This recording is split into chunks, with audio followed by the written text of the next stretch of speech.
gorgeous people, let's get right into it. So I am so excited because I'm preparing for an international vacation, and today I'm out doing a little bit of shopping for the trip. But as I take you on my journey of shopping for this vacation, I also wanted to give you all a few steps that you can take if you're thinking about traveling internationally for the first time. So we're going to go through some of those, and then I'm going to show y'all what items I pick out for this vacation, because some of them I definitely need, because this is going to be a long journey. I cannot wait to give you all of this content. It's going to be great. So the first step you all must do when going on an international vacation is a passport, obviously, right? First step is get that passport. To get your passport application, you have a few different options you can do. The most convenient option is printing the file off or printing the form off at home. However, if you're someone like myself, you might not have a printer, because I know I surely don't. I don't print nothing at home. So if you don't have a printer, I think the next best option is to go to the library. So your public library will have the forms. Either you can get the form, take it home, fill it out, and call it a day, or you can schedule an appointment for the library. They'll help you fill out the form. They'll also take the picture, and they'll mail the application out for you. So everything is right there, very convenient. There's no like additional fee for the library to help you out. Only thing you have to pay for is obviously the passport application. I'm gonna go ahead and put up the fee requirements that it is, and then you have to pay the library, I think it was like $10 to get your photo taken. But besides that, everything is so convenient. And then now I know some post office will require you to also schedule an appointment so you can turn in your passport application, and then they'll ship it off for you. So you have a few different avenues that you can take. Print it off at home, go get your passport on your own at CVS, and then drop it off at the post office. Or you can go to the library. They'll have the form, they'll help you fill it out. You can also take your picture there, and then they'll mail it, and you're good to go. Or you can go to the post office, and you can get your picture taken at the post office. If I'm not mistaken, you still have to bring your own photo, and then obviously you can drop it off with them, and they'll ship it out for you.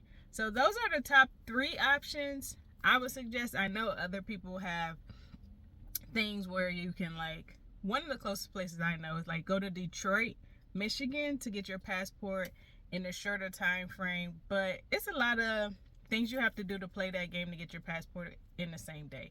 So I'm not going to suggest that, because it's more work than it needs to be honest with you. So it's a few items that I'm looking for today. One is carry-on luggage, particularly a hard case shell and something that already has like the locking mechanism on it.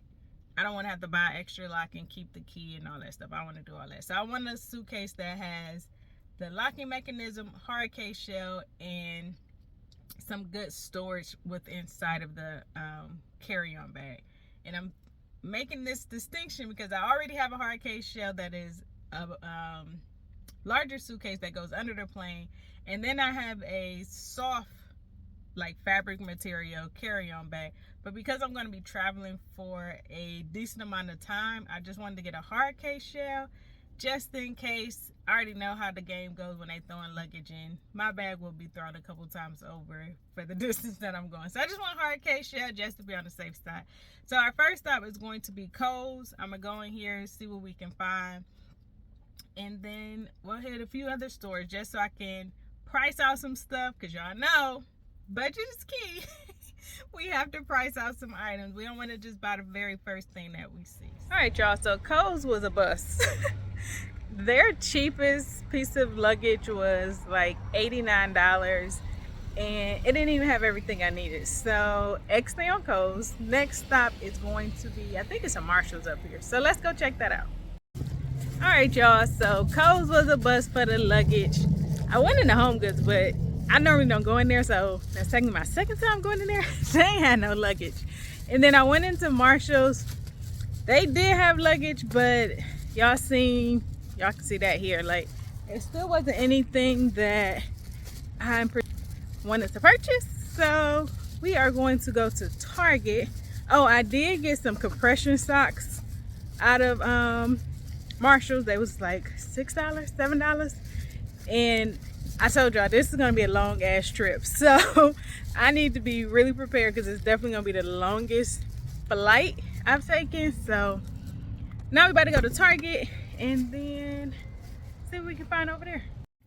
All right, so step number 2 is going to be finding your flight. This is by far the most expensive part depending on where you're going internationally. So I always like to start with the flight.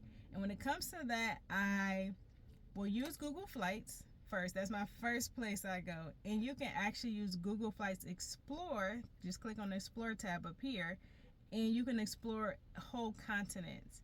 And it will allow you to either do it in a weekend, 1 week, or 2 week experience, and it'll show you for the next 6 months what is the cheapest country to visit.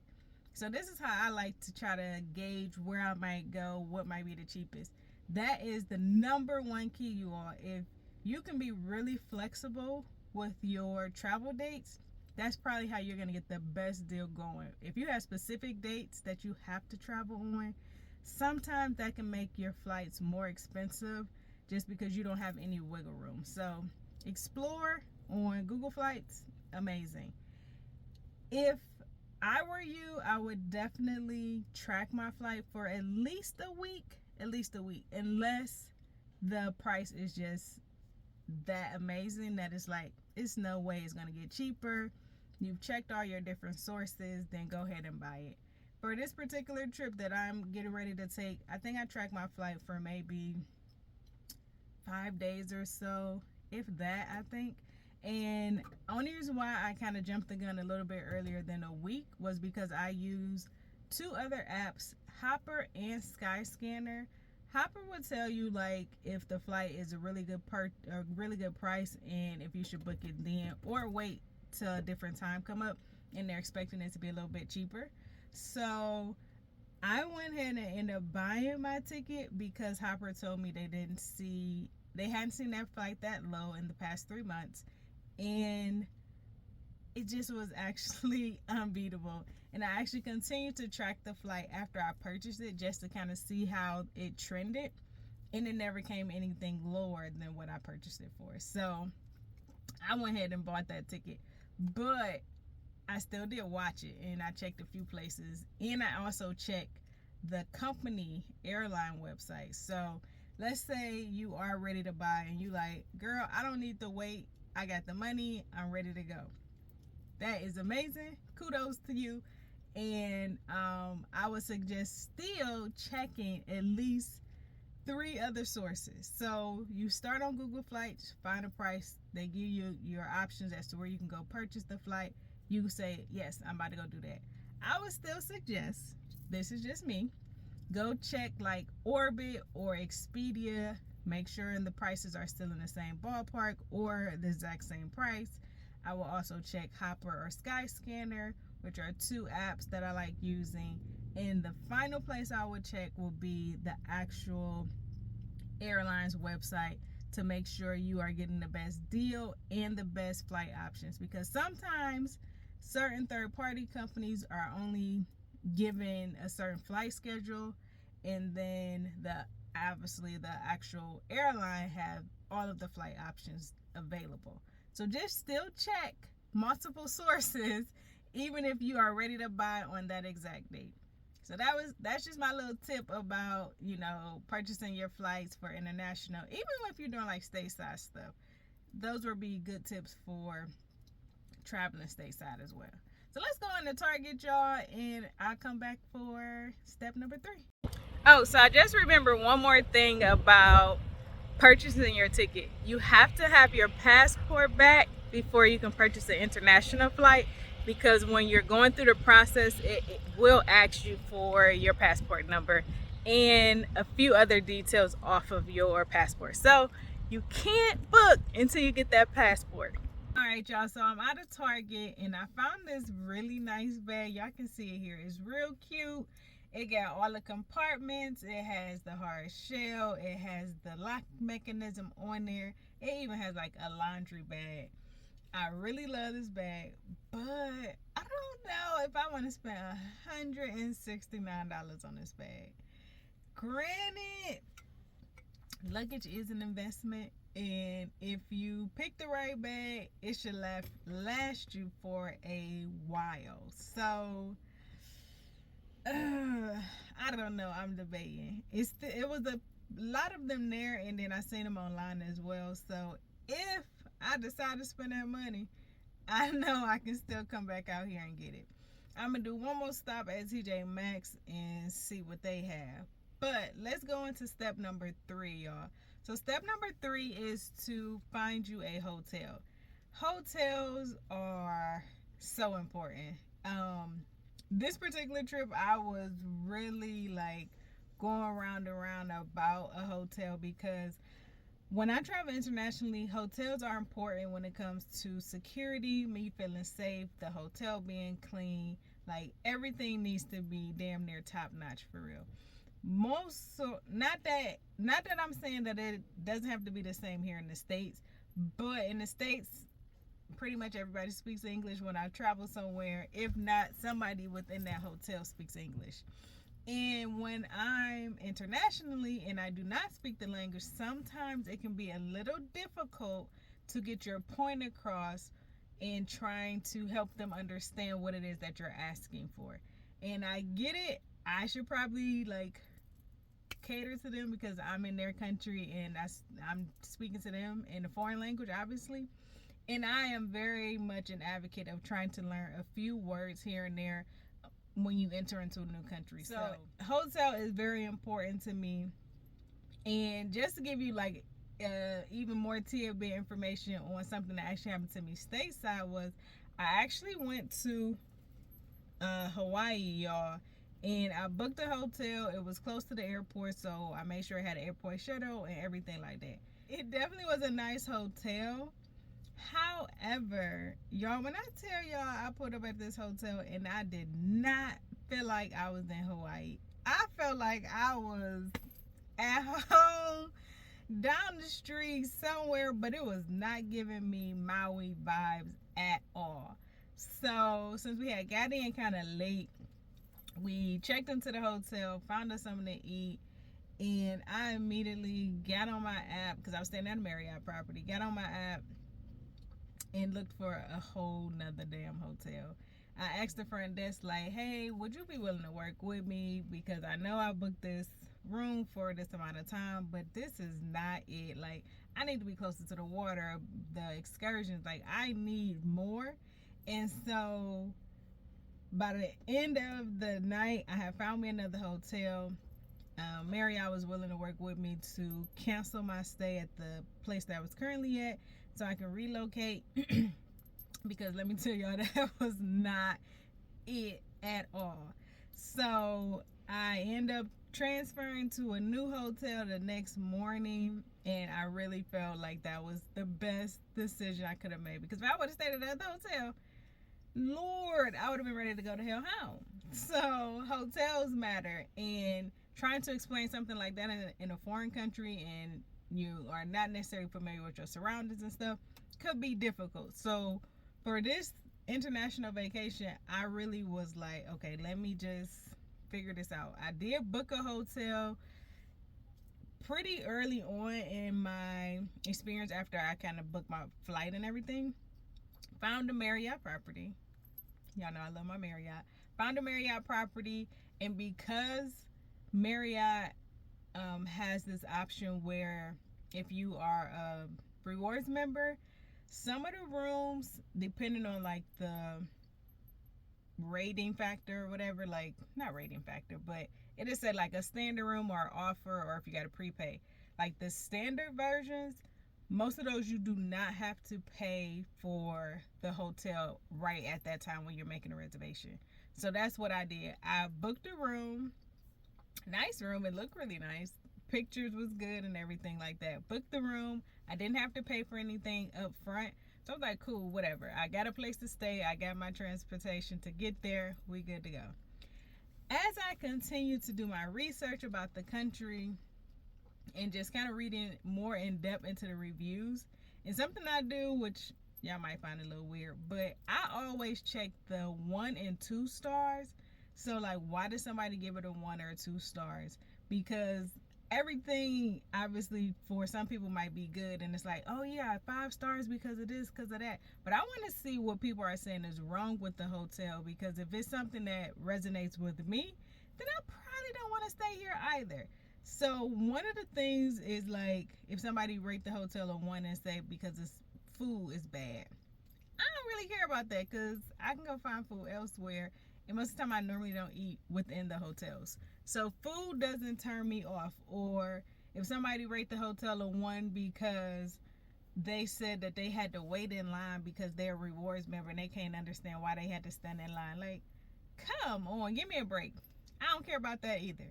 Now, when you rated a 1 because of like bugs or the place is dirty and the customer service is terrible, now you hitting in where I need to know. Like, if that is on the list, we got a problem. That's not a good place for me. So the hotel that I was going to stay at, I should say, did not necessarily have any bad reviews saying it was dirty or it had bugs, but it was about like noise complaints, how thin the walls was, how you kind of hear everything in the surrounding area.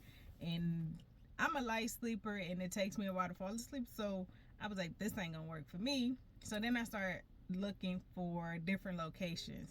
Another thing that I do as well is I actually Google map the location. So I type the address into Google Maps, and then I use like the street view so I can actually see the surrounding area of the hotel to see if it's gonna feel safe for me, right? I know most people probably don't do that, but that's how I kind of get my bearings about a particular place and what is the surrounding area. Like, I don't want to be smack dead in the residential area. I want to be in a touristic area. That's just me. So I do search that on Google Maps to see what the area around the hotel looks like.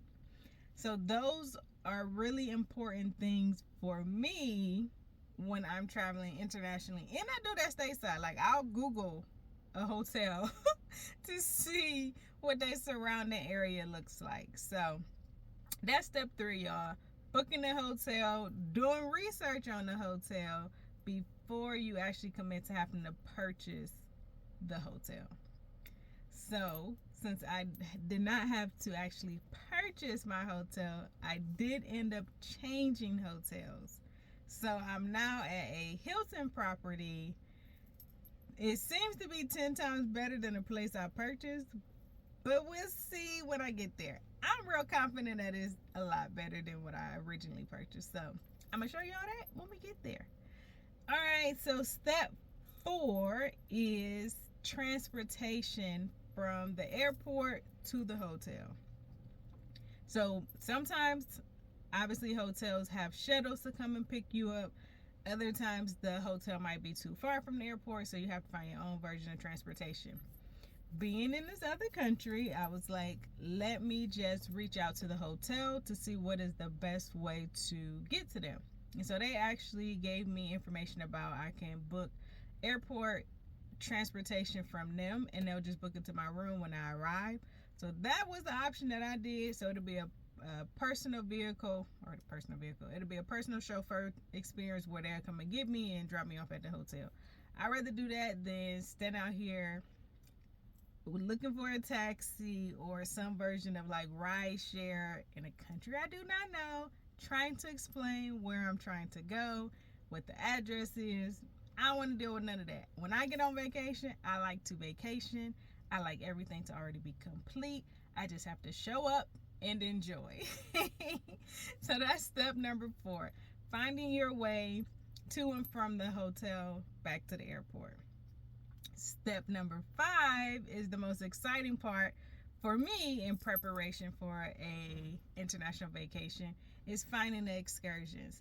So just starting to research the area, research what different excursions they have. I also reached out once again to the hotel and to the concierge section so they can also provide me with some of their ideas of what is the best things to see and do in this particular country. So they send me a lot of ideas. I'm going to pick and choose between some of the stuff that I want to do, and then I'm going to let them know the different items that I had already found on my own, and see if they can kind of fit that in there for me and plan something out for the days that I'll be there. So I'm excited about that. So those are my 5 steps for international, or preparing for your international vacation. So you have, get your passport, book your flight, and track your flight first. Track your flight first, then book your flight. Find your hotel, figure out transportation to and from the airport, and then start looking for those excursions so everything can be taken care of when you arrive.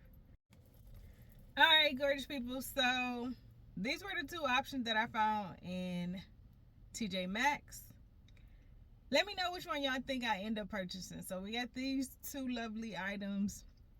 I'm still on the fence about going back to Target to get the one for $169, but I haven't convinced myself just yet.